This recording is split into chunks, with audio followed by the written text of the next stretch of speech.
Welcome, everybody, to another edition of the Psych Monologues. I am Dr. Ray Mitsch, your host, although right now it doesn't look like I am, since if you're watching the video podcast, you are watching and seeing a piece of stained glass of a golden retriever. So if you get tired of looking at my mug, you can certainly look at this pretty easily, and I'll explain just in a second why I'm doing this, because that is part of what this particular episode is really all about.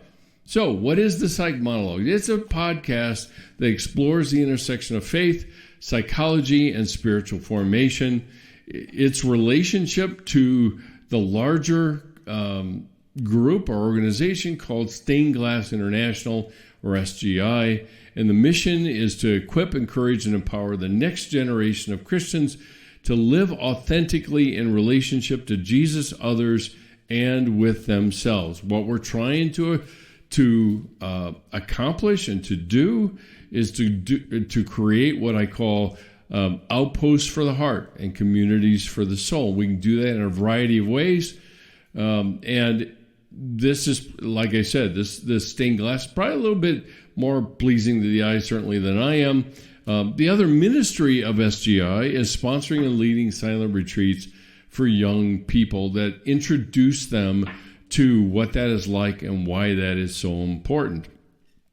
Now, to the point, why, and you're in the right place, but why are you sitting, looking, or whatever it is you're doing, at a piece of stained glass? And there's a reason for that, partly because of what I want to focus on today and why this is so important, because otherwise you interact with me behind the stained glass. All you know of me is what you see.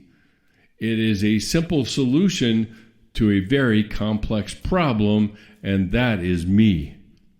So oftentimes we settle for a lesser solution. It is a lot easier to change a stained glass than it is to change parts of me. So I settle for something that looks good rather than is good or is acceptable. And the key to what I want to pay attention to today is an external solution, which is what stained glass is, to an internal problem, and that is me. The interesting thing about this is that I can be anything I want on the backside, and you would never know it.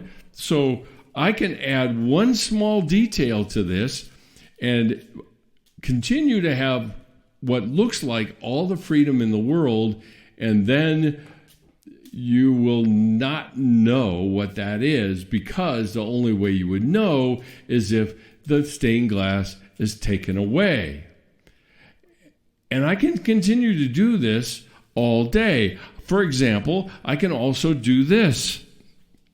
And I can create an appearance that is acceptable and socially approved, or at least approved by you, and you won't know what is going on behind that glass until or if I were to change it, right?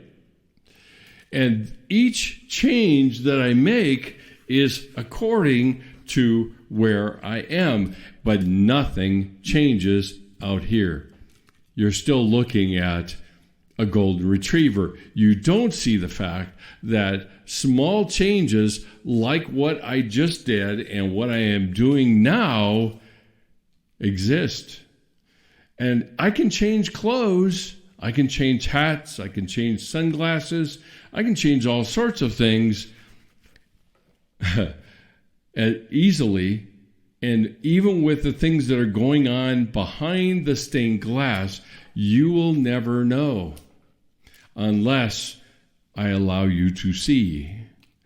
And in a lot of ways, we keep looking for, and I'm going to jump to the end and I'll fill it in as we go, but we can look for an external solution to an internal problem. This is a whole lot easier than this. And so on that point, Let me put that down and not make sure that it falls apart. That was a very kind gift that I was given a few years back by a student who was graduating, and she was very aware of my love for golden retrievers, and also my vision of what Stained Glass International would look like. And so she gifted me with that, which is wonderful, given the fact that it wasn't all that long after she gave it to me that we had to say goodbye to our golden retriever, 16 years. And so, simple solutions to complex problems, external solutions to internal problems. So what I want to do today is continue our conversation about anxiety, actually.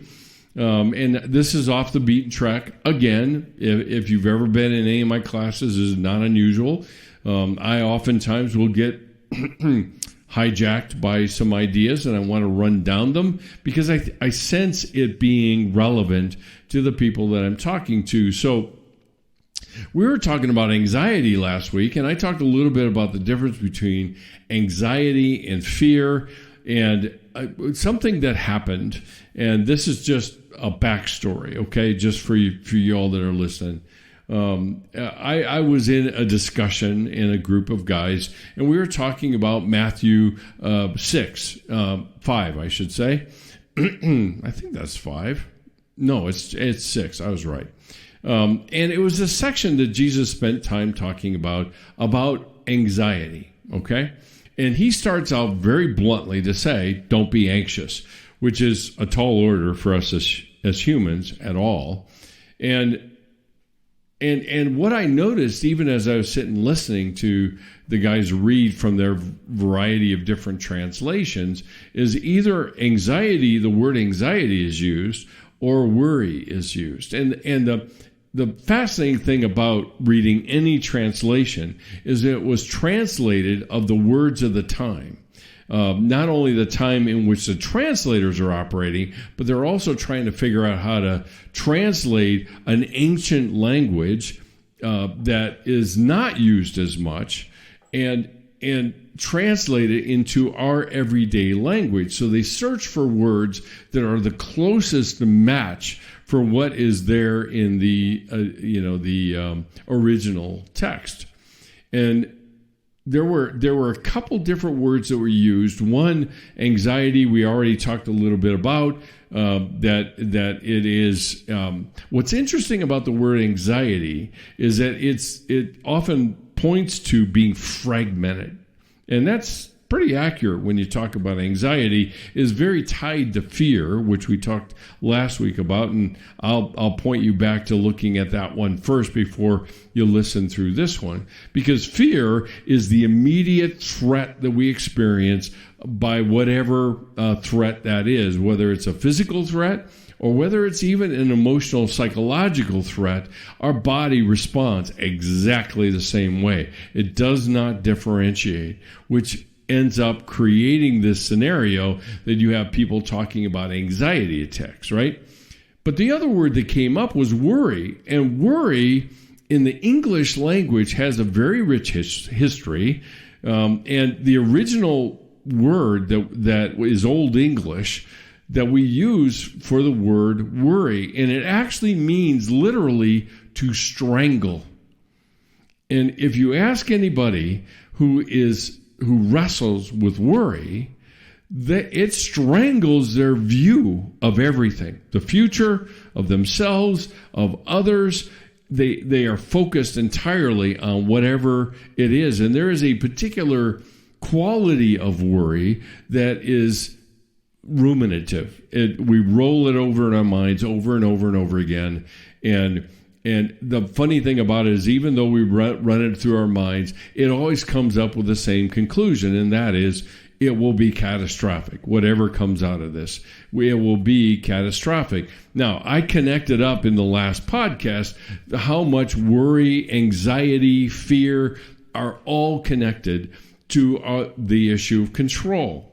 Now, control is an interesting one because oftentimes whenever I talk about it, people people's eyes kind of glaze over because it's like a foregone conclusion of our existence is the issue of control. Now, we all know and agree that it is bad to be a controlling, quote unquote, controlling person. But we don't really examine the things that are going on inside of us that actually provide the roots for control in relationships, control in dealing with ourselves, whatever that might be. And we have a particular ignorance of the familiar. And the interesting thing about humans, just to give you a quick psych lesson here, the interesting thing about humans, it actually wired into our physiology to ignore things over time, to ignore things that stay the same, because we have to process so much stuff anyway that we can be relatively assured that the things that we see are not going to change, then we can focus our attention on all the things that are. But it is wired into our physiology, and we tend not to attend to things that do not change. Now, let me give you an example. It's a physiological one, not real complicated, but the word we use is habituation. And the best example I can give you is put a bowl of hot water, not scalding, of course, but hot water, put your hand in it, and you may recoil because it's a little warm, but then you'll put your hand in it very, very gently, and before too long, you're resting in the hot water. And we do this with cold as well. And we have that cold, like a cold pack's a really good example. You put that over a wrist or a knee or whatever, and before too long you end up saying, well, it doesn't feel as cold. The reality is that the temp probably has not changed that much. What has changed is that my sensitivity to it, because my nerve endings have literally quit firing or not fired as intensely because the input hasn't changed. It's called habituation. We do it all the time. Hand in hot water, we say the water is losing its temp. Well, probably it isn't. Might be a few degrees, but to me, it starts feeling cold. Well, some of the heat in my hand has been diffused into the water, but also that element of habituation occurs. The interesting thing about that is that is part of our physiology, but it's also part of our psychology and how we interact with the world and see the world. There are certain things that we just expect will not change. And so we are more sensitive to the things that do. Now, even when I was using the stained glass, I can change things about my appearance behind that stained glass and you would never know it. But the stained glass stays the same, right? The appearance always stays the same, and I can make that appearance be anything I want it to be. In this case, it's usually whatever socially approved of image I can create. So there's that. There's the what I often refer to as kind of the ignorance of the familiar, okay? And how we tend to be blind to things. Another example of that, just as kind of a little rabbit trail, is something we call blind sight. And it connects up with this next point that I want to talk about, and that is the power of expectations. Because expectations drive what we see.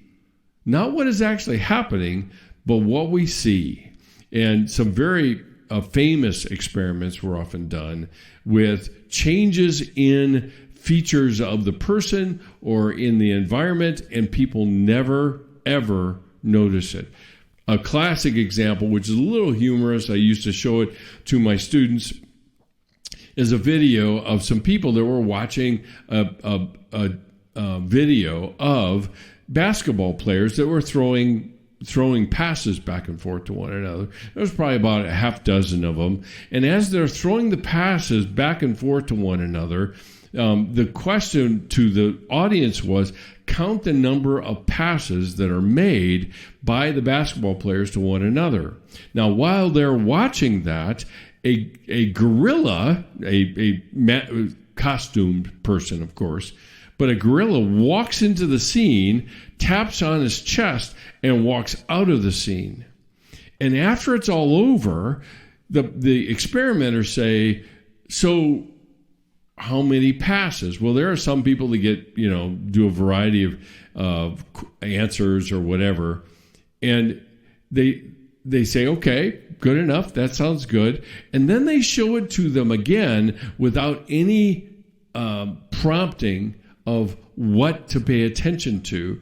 And when they see the gorilla walk through and do his deal, they say, no, that was not in the video I saw. That literally was not there. They were completely dumbfounded by the idea that they had been shown exactly the same video, but they were blind to that. Why?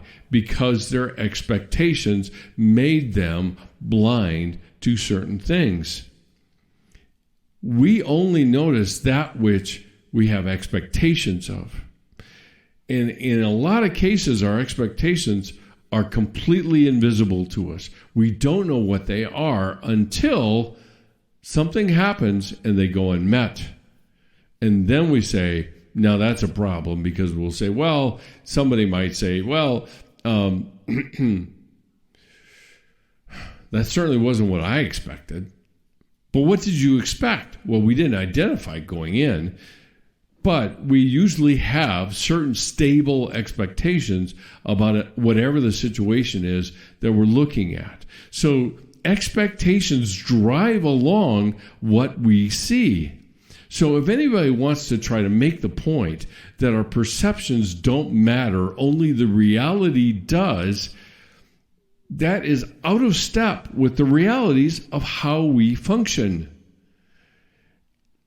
While the reality is there, we will react to what we perceive. We will not necessarily react to what is actually there. And that is within the context of these looking for an external solution to an internal problem. Now, there's another issue that we have to contend with, and that is the demand that we have for outcomes rather than the investment in the process. And what I mean by that is our demand for an outcome, how things should be, which is key. I'll return to that in a second. But how things should be is a quality that is invisible to us in our relationships. That oftentimes when it's pointed out how controlling we're thinking or how controlling we are, we say, no, that's not it at all, because we check what our intent is or our desired outcome, even our desired outcome for the other person. Not for me, but for them. Is it a good one? Oh, yeah, sure, probably. But it's chosen for them without any of their input.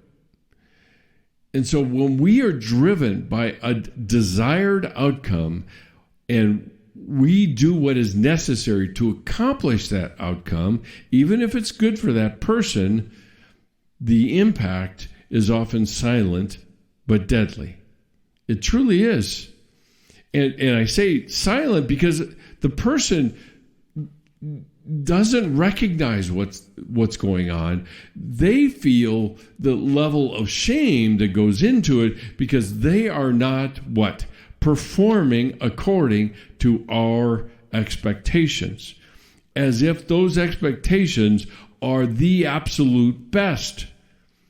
Because the reality is that if we are going to empower people, then we best give them the freedom to make the wrong choices. Now, they have the freedom whether we give it to them or not, but it's still there. So what we find ourselves in, and this is where this context of Scripture comes in, because we are looking for a logical solution for a quote-unquote illogical problem. See, our feelings are illogical. And because we put such a high value on logic and reasoning and reality, then the illogical is irrelevant. And it's a little bit like our logic, reasoning, and all of that is like a hammer. And we're like a little kid with a hammer. Everything is a nail. The cat, the dog, mom, dad, the coffee table, all of it. And we do exactly the same thing. That's how we tend to see. I was just in a sermon this morning, and we were talking about the idea of being present with God. And one of the things that I said to myself is, how can I be present with God when I can't even tolerate being present with myself? Because where does God live? And most Christians will tell you Jesus lives in my heart. And the littlest child in child ministries will get that. But if that's the case, then I go into my heart and I find God there and I find me there. And if I've already made a conclusion about the me not being good enough, being bad, never getting anything right, never pleasing anybody, then why would I go to that heart that God is waiting for me in anyway? So we tend to hammer away at logical belief solutions. So what I need to believe, and I heard this said even in the group that night, was I need to give it over to God. I need to believe in what is true. Yes, nobody's going to debate that point, but it is applying a solution to a different kind of problem. And in any other circumstances, we would see that as a dumb thing to do, okay? So when we go looking for a logical solution to an illogical problem, the first thing that happens is that there is a disconnect with the person, maybe us, that we're trying to help, because we provide a logical solution or a fact-based reason or belief, and they're talking about, or I am experiencing, my feelings. And if we believe feelings are irrelevant and should be unattended to, because after all, they don't lead us anywhere good, then we're going to keep pounding away with that logical solution and reason and belief and expect it to change it, and it never does. And the thing that occurred to me this morning is we take a should solution. So don't be anxious. That's what Jesus said. That's a should solution. And we put it on an is problem. And that's not where, I'm going to butcher the English language for a second. That's not where I is. So how do I affirm? How do I accept where I am in order to embrace that which I'm being called to?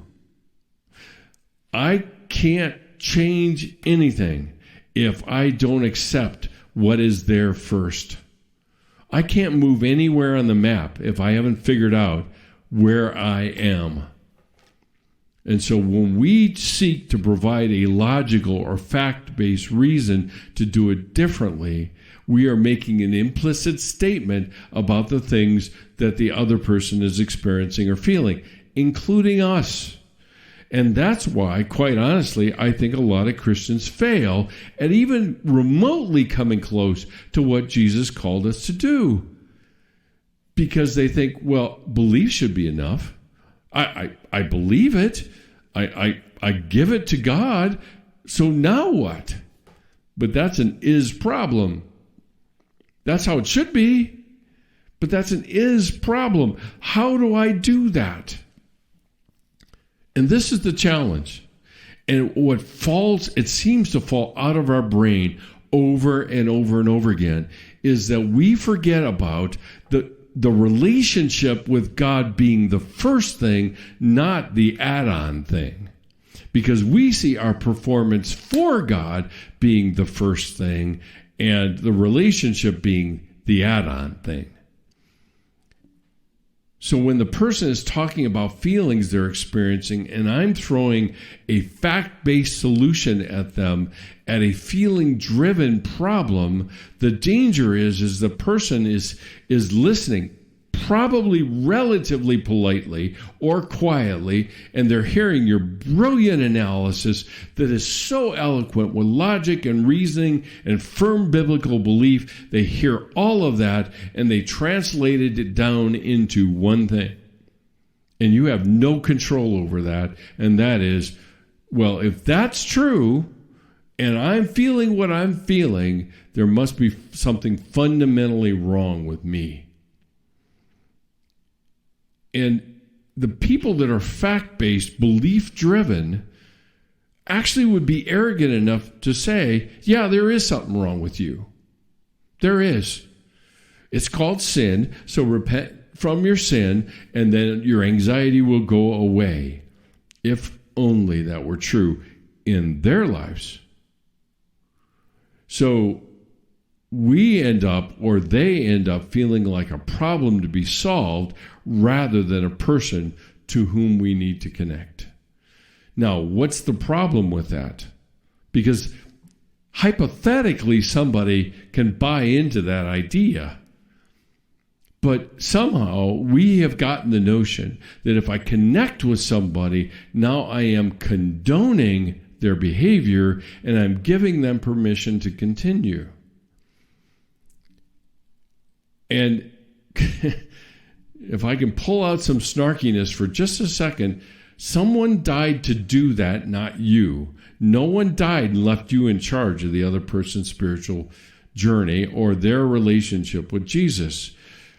Connection is the means by which we empower them in the power of the Holy Spirit to make the changes they want to make. You know, there's an interesting study many, many years ago, and it was about a smoking cessation program. And they found something very, very interesting. And this is oftentimes supported in a variety of ways and has been supported over the years. And that is, you take 100 people and you give them all the evidence, all the facts, all the consequences of their smoking, and 10% of those people will change. They will stop on a dime, more or less. And there's a lot of stories we've heard about any kind of other besetting sin or addiction or anything else. A lot of times we will have stories like that. So 10% of those people will change just based on the facts and the beliefs and the consequence, all the kind of boatload of information that points to how damaging smoking is, right? There's another 10% that gets all of that same information, and they say, screw it, I'm not doing that. I don't care what you say. I don't care what the consequences are. I'm going to do it anyway. That's the other 10%, okay? There's one big bulge in the middle, right? We've got 10% on one side, 10% on the other. We got one big bulge in the middle. And those are 80% of the people. The basis on which they change is in the context of support and connection over time. Not instantaneously, but over time. And that's true generally for a lot of addictions. Because smoking has a physiological component, just like a lot of other addictions do. The physiological component can be addressed in some level, but the connection component cannot. It's not simple. It's not easy. Oftentimes we resist the humility that is required to be known in that way in order to make the kind of changes we desire. So even when you go to Scripture itself and go to what Jesus started out with, and he said, don't be anxious. And he gives all of the fact-based, logical reasoning behind all of that. And he gives the birds of the air. They don't rush around trying to figure out what they're going to eat or anything. They don't sow, they don't reap, they don't keep things in barns. God feeds them, and he points to that, right? And then another example, he says, how many of you, by being anxious, can add one single hour to your life? And we say, nothing. So where's my drink? Where's my cigarette? Where's my porn? Really? I can be given all the facts necessary, but I don't have anybody walking alongside of me who says, yeah, me too, I get it. It's really tough. But let's walk this thing together. Maybe you can figure out a way to do something differently. Or what about plants? Jesus gave that one too, right? Each day, plants, they don't do anything. They're clothed better than Solomon himself. I'm pointing over here because that's where my scripture is. And God clothes them even though they are temporary. It's like, okay, compelling evidence after compelling evidence. Jesus used it over and over and over again. And then he says, "O you of so little trust." He used the word little faith. You have so little trust. And then he points to something that is the key, and that is relationship with our Father in heaven and bringing our lives into alignment with being right with him. So he does fact, logic, and then he says relationship. Relationship. He says, you do that. And all these other things, all the evidence I gave you to not be anxious. And it's a different story. The landscape looks entirely different. All of these things will be added to you. All the needs that we have. But we don't trust. And when we don't trust, all that's left for us to do is to control things. That's all. Now, there's another problem I want to bring to our attention, because so often we use this card when we're trying to help somebody change or point something out. And basically, we point out the ridiculousness of or the uselessness of the anxiety. And while that is true, we end up using 20/20 hindsight. How did it all turn out? What do you think of it now? To solve a present problem that is not 20/20. It's easy to use after the fact information, otherwise known as ex post facto, to point to make a different choice. And while that may be true, attend to all that I've said just previously. It's not my job, and quite honestly, I don't have the power to change someone's mind. And no matter what mountain of evidence I can bring together to convince them, what kind of relationship do I have with them? Because if I'm trying to correct them with very little relationship, I don't know the contours of their heart, neither might they. They don't either, maybe. But if I don't facilitate that righteousness, that rightly related with God thing, then their hope of ever making that change is not there. And no matter how much evidence I can come up with or how much ridiculousness I can generate around whatever it is they're doing, that's not what changes people. What changes people is relationship with them and walking their lives with them as it is, not as it should be. Because, see, we use should solutions for is problems. Should is not real. It obscures reality in a lot of cases. And so a lot of times we use should answers for is problems. Well, I just need to give it to God. Okay, then what? Well, I give it to God. Okay, then what? What's tomorrow? What do you do with tomorrow? Of course, Jesus points out, tomorrow's got enough trouble of its own. Let's just deal with the things that are going on today. The is, not the what should be, the is.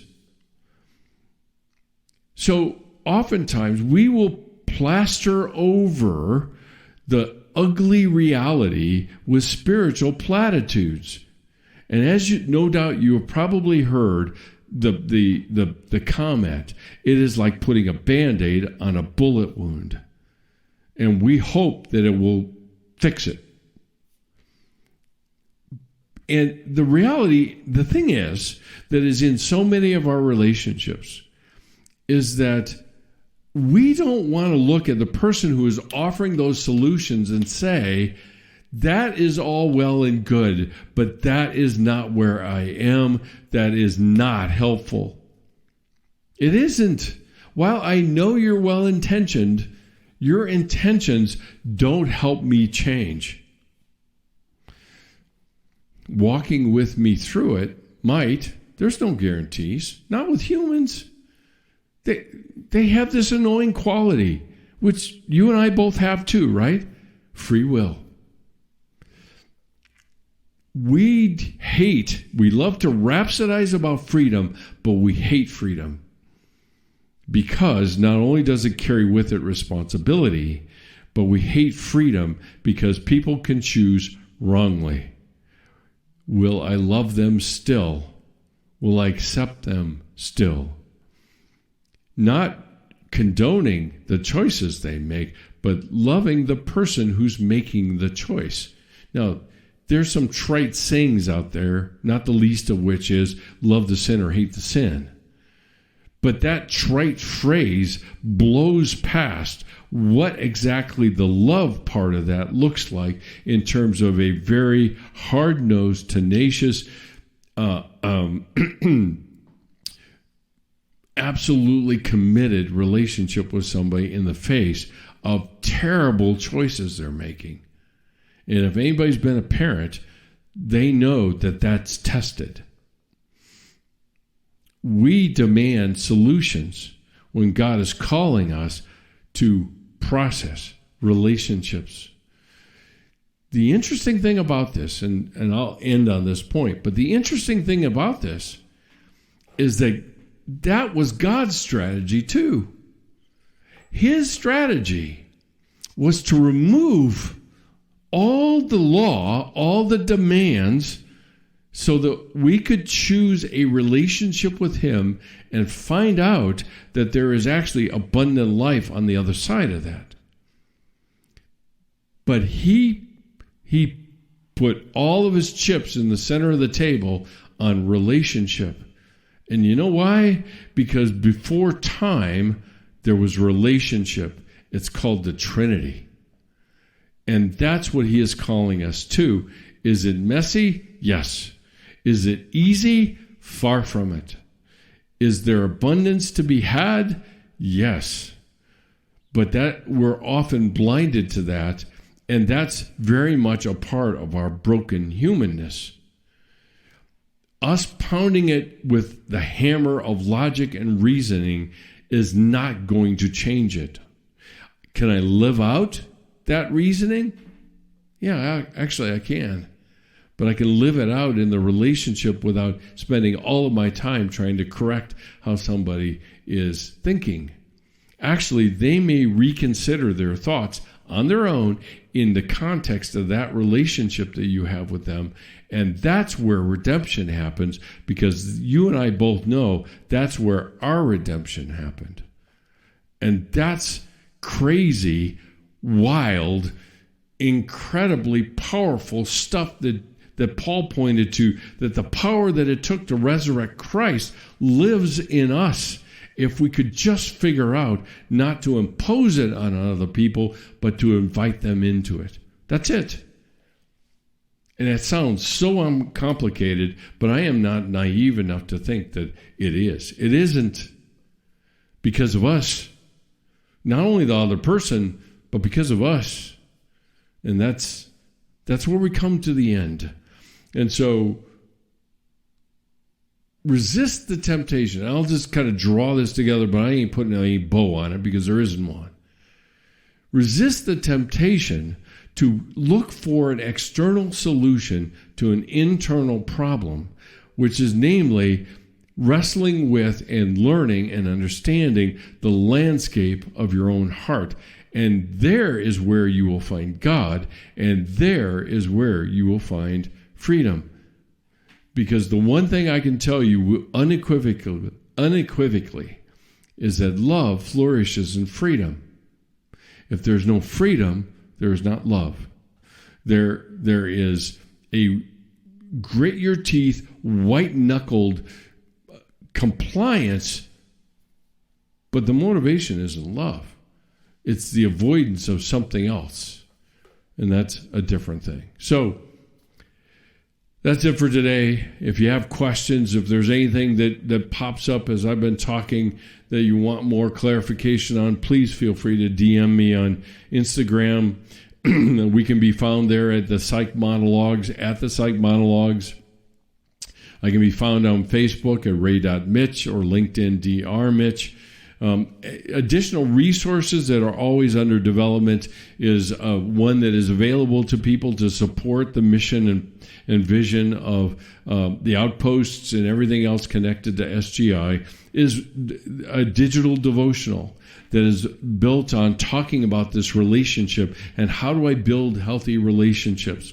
And that's what it's for. And so you'll get an email every few days in your inbox just to remind you how to stay the course and stay the focus on relationships and cultivating those kind of relationships that are free, where love flourishes within it. So you'll get it every few days per week. And you could sign up for a month, you could sign up for a half a year, you can sign up for a whole year if you want to have that resource come into your inbox on a regular basis. You can find us anywhere on any platform that you listen to podcasts. That includes Spotify, iTunes, Amazon Music, iHeartRadio, wherever that is. And if you're interested in partnering with us financially, we would be ever so grateful, not only to grow and continue to develop our scholarship fund for people who want to participate in the silent retreats, whether that's alumni of CCU or whether that's people from other places in the country that hear about this and want to get involved. Obviously, if you're coming in from another part of the country here to Colorado, there's the added expense of flying and everything else. But we can do the best we can to help you arrange for rides and everything to be on and meeting us at the Silent Retreat House on a Thursday evening, and then we close up shop after lunch on Sunday. So if you want to support us in that way, again, we would be so grateful. We've got a huge goal that is kind of front and center on the radar, and that is just to help us create a web presence that's credible, that is secure, that continues to develop these digital communities, if you will, online communities of people that are outposts for the heart online. Hopefully, Lord willing, we can plant them in physical places with leaders that are trained to facilitate this kind of community. And it will look a little different everywhere. I understand that it should, as it did even in Bible times. So if you want to partner with us, please do. You can do it. There's a donate button at the bottom of the page. Be sure to note that there's a sign up button for the silent retreats, but there's a donate button to the work and mission of SGI, and we would be ever so grateful for any donation that you have. We are tax deductible. We are tax exempt organization, so all of your gifts are tax deductible. If you prefer to send a physical check, you can certainly do that. You simply make the check out to Stained Glass International, send it to SGI, P.O. Box 322, East Lake, Colorado, 80614, Box 322. You may have heard other podcasts I referenced a different P.O. box. We've got a different one, quite honestly, so I don't have to get on my hands and knees to look in this one. And so it's a different box numbers, 322. And if you want to send us a physical check, you're welcome to do that as well. We would be ever so grateful to continue the ministry, continue to develop digital communities and live communities, in-person communities, wherever people feel so inclined to gather together and create these kind of outposts that I've been talking about. So that's it for today. Thanks so much for joining me. I appreciate your investment and time. I count it a privilege that we get to have this time together. Come back next week. I'll be here waiting for you. And until then, love ya. Later. Bye.